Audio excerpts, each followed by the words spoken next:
If you guys are trying to grow a successful YouTube channel and you're finding that maybe it's just going slower or it's more difficult than you wanted it to be or expected that it might be, this guy right here is going to give you guys some of the top things you need to focus on and make a priority on your channel in order to really see the success that you want. That's coming up. Hey guys, my name is Tim Schmoyer, and this is Daryl Eves. Mr. Daryl Eves from YouTube, Daryl Eves, and DarylEves.com. YouTube.com/Daryl Eves. So tell us real quick about the channel. Okay, channel similar to yours. Do a little bit different spin. I mean, he's actually a better personality, but better looking, you know. So notice that he's like better personality, points to himself. We do so much stuff that we love. You guys check it out, link below. So, but a lot of these people here on this channel, they're trying to grow a YouTube channel, and they maybe are getting a little frustrated. They're like, "Oh, there's so much I need to focus on. Like, what should be like their biggest priority in order to grow their channels?" You know, I've been able to help a lot of content creators be successful, and there's a lot of elements that most people look at and they emphasize, and it's the wrong areas of emphasis. And their content's really good, and there's a lot of content on YouTube that's extremely good, but nobody's watching it. And I think a lot of people watching this video might feel the same way. Yeah. And so the biggest thing that you need to look at is discoverability. And the first and foremost way to be discovered is through suggested videos. Like, that is the #1 traffic source on YouTube. More people grow on YouTube that way. And so it's just getting the right elements that's there. And to do that, you actually have you have to have a pretty big, nice looking thumbnail. Now, more and more people are on mobile, and they are just kind of swiping, and whatever grabs their attention, they're gonna watch. So thumbnail is the first thing that I would focus in. The second thing would be the title, and have the title and the thumbnail be clickable. Now, I'm not talking clickbait where you're actually deceiving someone. Right, yeah. But it's something that, like, oh, I'm really interested in the subject. Let's go ahead and click on and watch. Like, it's teasing a story that person might be interested Absolutely, in. yeah. Or it's like a cliffhanger, oh, what's going to happen? You know, or maybe it's like a piece of training content like this. Like, you clicked on this because you saw the title and the thumbnail, and you're like, oh, I want to learn how to make my channel more successful. Boom, here you are. There we go. Right? The next important thing is to hook the viewer. So you have about 5-7 seconds to really pull someone into your video content. And right there, if it's literally deceptive, if it's different than what you're actually doing from your title and your thumbnail, guess what? A lot of people are going to bounce off, and you're going to lose those important viewers.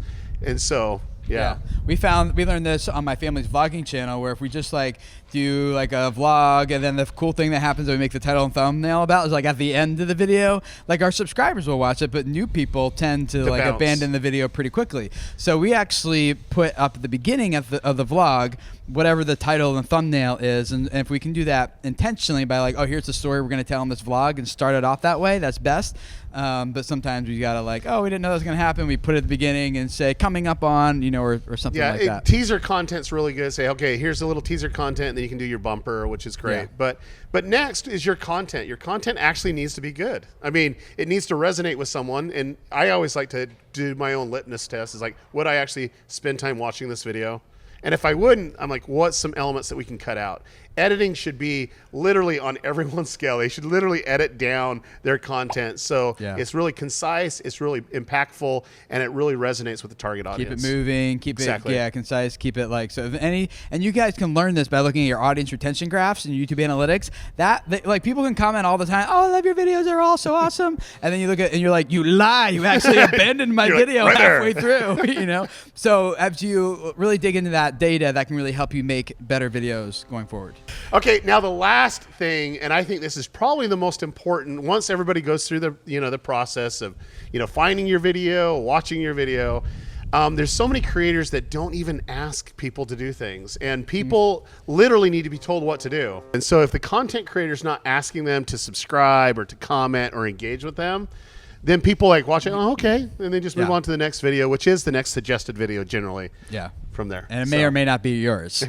Most likely not, unless you're having them engage with your content. And so I would, the mistake people is they ask them to do too many things. They're like, hey, follow me on Instagram, like me, or follow me on Snapchat and Twitter, and like us on Facebook, and comment below and subscribe, and then go to my follow. You're like, oh, hold on. So one or two call to actions. Yeah, I mean, and this is like scientifically proven. A lot of studies on this. We're not just making that up. Like 1, 2 max. If you want someone to actually do something, and so those could be anywhere from, like, I do comment, which I want you guys to comment below and tell us what else you would add to Daryl's list.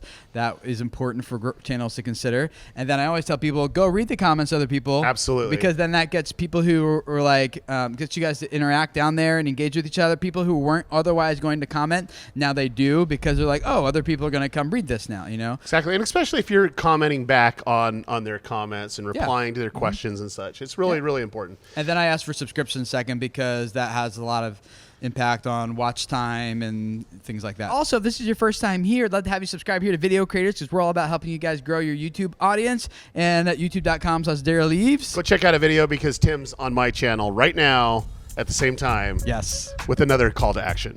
With another video. Of We some haven't sort. figured that out yet. So go check it out. It's a mystery video. Just you'll find out in just a minute. Mystery. Or there's will be a card around here. Go check them out. Or link in the description, and we'll see you guys again next Thursday for another Video Creators video. Bye. Out.